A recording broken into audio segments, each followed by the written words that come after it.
se courbe humblement devant sa majesté et l'invoque, subhanallah. Également, elle favorise l'épanouissement intérieur et la quiétude du cœur. C'est pour ça que le prophète sallallahu alayhi wa sallam, dans un hadith qui est rapporté par Ahmed et d'autres, il nous dit, le prophète sallallahu alayhi wa sallam, Allah m'a fait aimer, c'est-à-dire dans cette vie d'ici-bas, les femmes, an-nisa, et le parfum, et également il m'a fait aimer dans cette vie d'ici-bas la joie, cette joie, qurratul ayn, cette joie que l'on ressent en soi-même et qui réside dans la prière. Regardez parmi ces trois choses qu'Allah Azza wa Jal a fait aimer à son prophète dans cette vie d'ici-bas, les femmes, le parfum et cette grande joie qui réside dans la prière, que l'on retrouve, que l'on ressent lorsque la personne elle prie. Qurratul ayn, lorsque la personne elle voit ses enfants, regardez la joie que la personne elle a, à titre d'exemple, lorsqu'elle s'éloigne de ses enfants, une période. Et ensuite, il va à la rencontre de ses enfants lorsqu'il les voit. Qu'est-ce qui arrive dans ses yeux? Qu'est-ce que cela produit en lui-même? Qurratul ayn, c'est un délice, c'est une joie. De même, le prophète sallallahu alayhi wa sallam, il ressentait cela dans sa prière. Pareil. Et c'est quelque chose qu'il a donc le plus aimé dans cette vie d'ici-bas. Également, cette prière, elle éloigne de la turpitude et des actes blâmables, comme Allah, tabaraka wa ta'ala, dans le Coran, il nous dit, dans le sens du verset, accomplis la prière. En vérité, la prière, salah, préserve de la turpitude et du blâmable. Et également, si on regarde maintenant la relation qu'il y a avec les hommes et ce qu'elle a comme conséquence et ce qui résulte d'elle, cette prière, on peut s'apercevoir qu'elle renforce les liens d'amitié et de concorde entre les musulmans et qu'elle brise toutes les différences sociales qui existent entre eux. Et lors de la prière, les jeunes, les vieux, les riches, les pauvres, les nobles et les gens modestes sont tous alignés sur un même rang, côte à côte, tous égaux devant la soumission et dans la soumission à Allah Azza wa Jal. Ils sont tous orientés vers une même direction de prière, accomplissant les mêmes gestes, récitant les mêmes paroles et au même horaire. Lorsqu'on dit prière, as-salah, si on avait donné une définition de cette prière-là, alors il faut savoir que la prière est un ensemble de formules et de gestes, ou alors de paroles et de gestes. Donc on va faire des gestes durant cette prière et on va dire des paroles durant cette prière. Bien entendu, lorsqu'on dit des paroles, ce sont des paroles qui sont prescrites, mais également durant cette prière, on va invoquer Allah Azza wa Jal de par ce que l'on veut lorsqu'on est dans le sujoud. Et on sait que durant la prosternation, l'homme est le plus rapproché à Allah Azza wa Jal. C'est à ce moment-là donc qu'il fait ses requêtes à son Seigneur et qui multiplie même les requêtes, car il est à ce moment-là le plus proche de son Seigneur.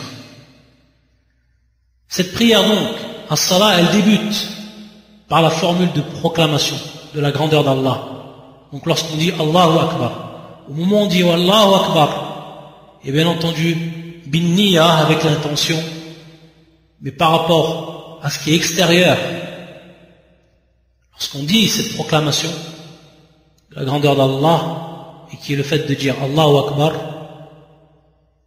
alors à ce moment-là on est rentré dans la prière et tout ce qui va ensuite advenir durant cette prière, cela doit être en fonction de ce que nous a appris le prophète sallallahu alayhi wa sallam.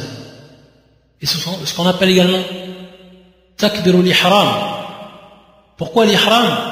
C'est qu'au moment où on va faire Allah, on va dire Allahu Akbar, on n'a plus le droit de dire ce qu'on veut. On n'a plus le droit de faire ce qu'on veut.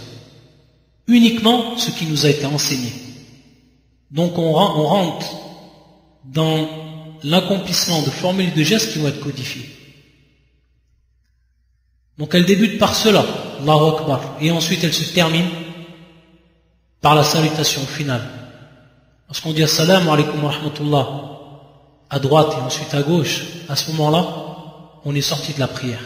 À ce moment-là, on peut refaire ce que l'on veut, bien entendu, en ce qui plaît à Allah Azza wa Jal.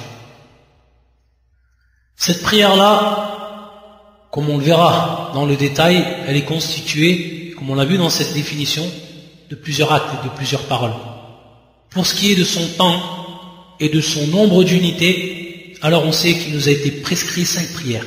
Donc 5 prières qui sont obligatoires par rapport au temps. Sachant qu'il y a des prières qui nous sont obligatoires, mais qui sont ou qui reviennent par moment à une cause bien précise. Ou alors, lorsqu'on rentre dans un endroit bien précis, comme à titre d'exemple la mosquée que l'on veut s'asseoir, etc.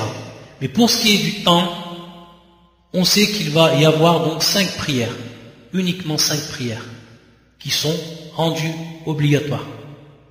Sachant que la prière qui est appelée, que l'on appelle al-witr, donc la dernière des prières que l'on fait de la journée, et qui doit être impair, suivant bien entendu le nombre de rak'a que l'on va faire, mais dont elle doit se terminer par une unité impaire, c'est-à-dire une seule unité pour qu'elle devienne ensuite impaire. Même cette prière-là n'est pas considérée comme obligatoire. Donc il nous reste uniquement 5 prières. Et la première, c'est al-dhuhr, ce qu'on appelle al-dhuhr, et qui est constituée, elle, de 4 unités de prière, 4 rak'a, et qui débute du moment où le soleil commence à se décliner, lorsqu'il quitte le zénith, jusqu'au moment, donc, ça c'est au moment, le début de l'heure, jusqu'au moment où l'ombre de l'objet a la même longueur que l'objet lui-même. Ça donc c'est son temps.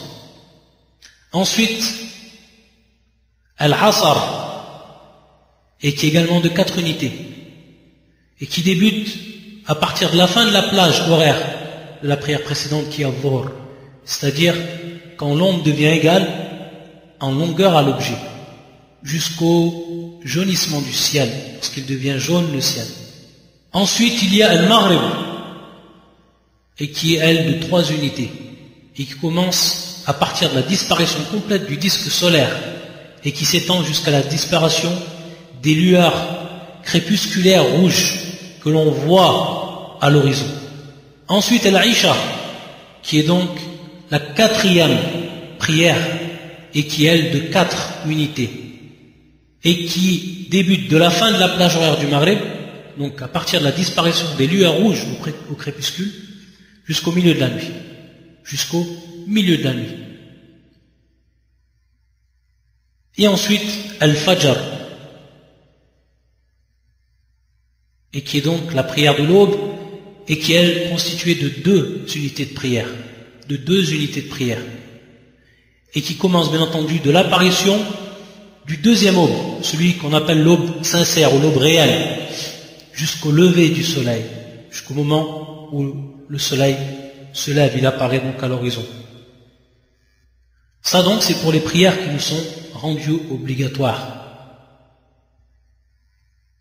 Et on sait que leurs horaires, elles ont été définies par le prophète sallallahu alayhi wa sallam, qui nous a dit, comme cela est rapporté dans le hadith qui est présent dans l'authentique de l'imam Muslim, le temps du dhuhr, de l'accomplissement du dhuhr, et quand le soleil décline et que l'ombre de l'homme a la même longueur que lui, tant que l'heure du Asr n'est pas arrivée.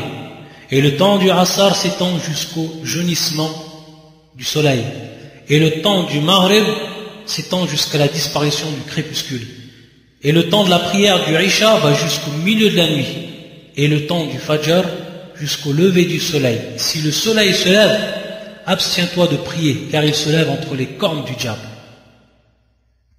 Ça donc c'est pour les unités de prière, pour les horaires de ces prières. Et Inch'Allah, on continuera dans la jurisprudence qui concerne la prière, le prochain cours Inch'Allah, en voyant ses conditions, en voyant ses piliers, bi'idnillahi azza wa jal. Subhanakallahumma bihamdika, ashhadu an la ilaha illa anta, astaghfiruka wa atubu ilayk.